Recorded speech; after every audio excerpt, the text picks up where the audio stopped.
Are you interested in making a music video? This video is going to go over how I made my first music video with both the video and the audio.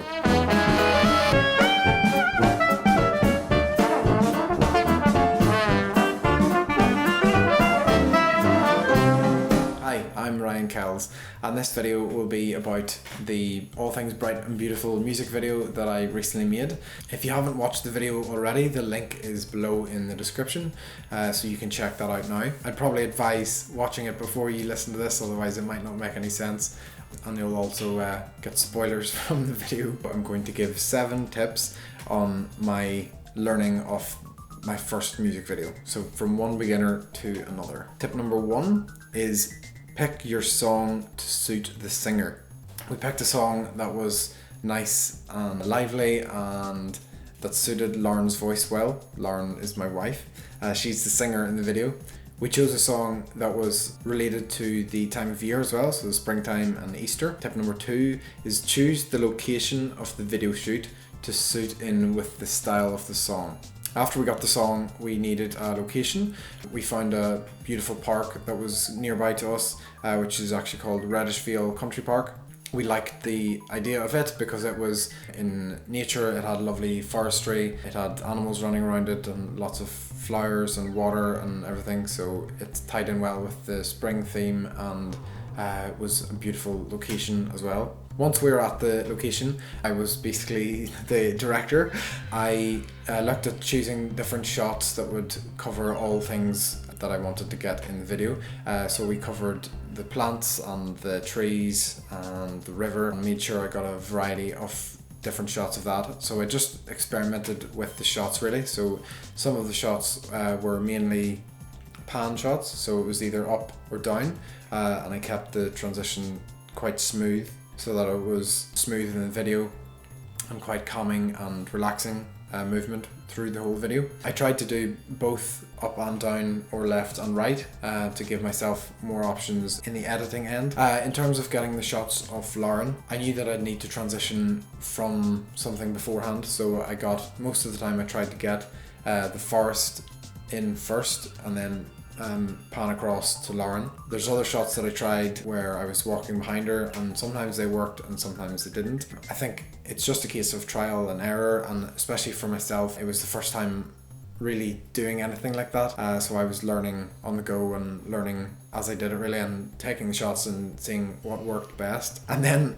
I had an absolute drama with the camera, so my the battery in my camera died, which was just great. Number 3, bring a spare battery in case your camera dies. It obviously told me for ages that it was low battery, and I was just like rushing around trying to get as many shots as I could, but hopefully the shots didn't come across as rushed. So yeah, I ended up using my phone for a lot of the shots, and I feel like it was a great job. So I used my phone in landscape position to allow the wide shot, the wide frame size, and it seemed to work quite well. Tip number 4, your phone is a great replacement for a camera if you either don't have a camera or your camera dies. But I'll say what I learned from that was make sure you bring a spare battery when you're doing location shoots. I will try and get a spare battery for the next time I do a shoot like that, because you don't really want to be using your phone whenever you've got a lovely good Canon camera that you can use.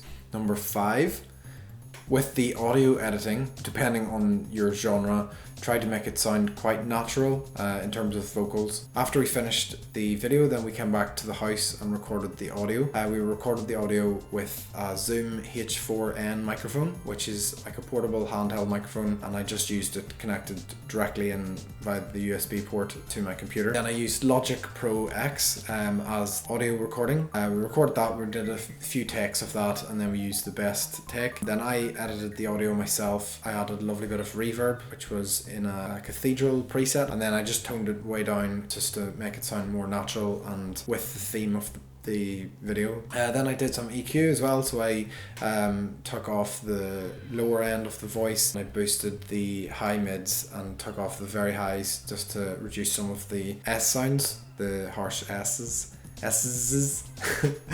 Then I also added a de-esser as well to reduce that sound more. so that it didn't come across harsh on the microphone. I also added a little bit of compression just to keep the voice within a certain level. I learned as well with the microphone how important it is for the positioning. We tried different positions, distancing away from the microphone, the height of the microphone stand, the angle of the microphone, just trying all that out really, just as we had the time, just to test what worked well.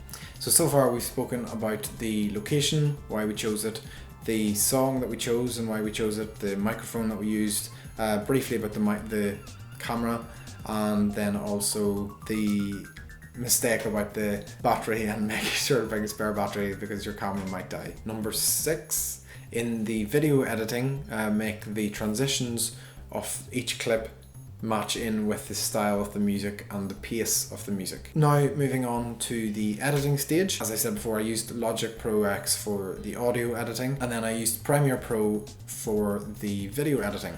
I'm not massively experienced in video editing. My background is more in music technology.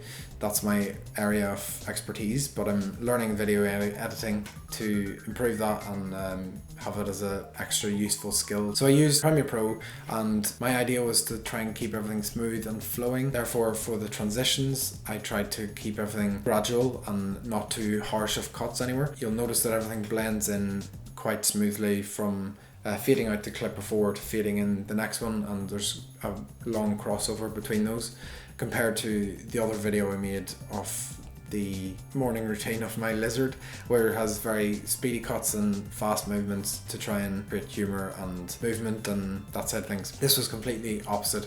It was used to present calm and allow smooth movement and transitions between the whole video. I had a few clips of Lauren walking and Lauren standing and looking into the forest, so I tried to spread them out throughout the video. So I had quite a lot of forest and river shots, and then I spread the shots of Lauren that I had to make it like a story that she was walking through the forest. Number 7, once you've finished all the video editing, use an adjustment layer across the whole thing to blend it all together. And then to finish it all off and blend all the videos in together, because obviously I had clips from my phone and clips from my camera, I used the adjustment layer with what's called a LUT, which is basically a color preset for the whole video. And I just tried a few different ones of those just to get a sense of nice colors, nice bright colors. I adjusted exposure and contrast to allow that as well, to allow bright colors but not over saturated. If you have any questions about any parts of the video, then feel free to comment below. I obviously haven't gone into massive detail on all of the technical side of things today, but if that's something that you're interested in, I'd like to know and possibly do that for a future video. If you have liked this video, please give it a like and subscribe to my channel. I'm hoping to try and keep doing at least one video a week. If you have or haven't enjoyed it, let me know why and what you enjoyed about the video.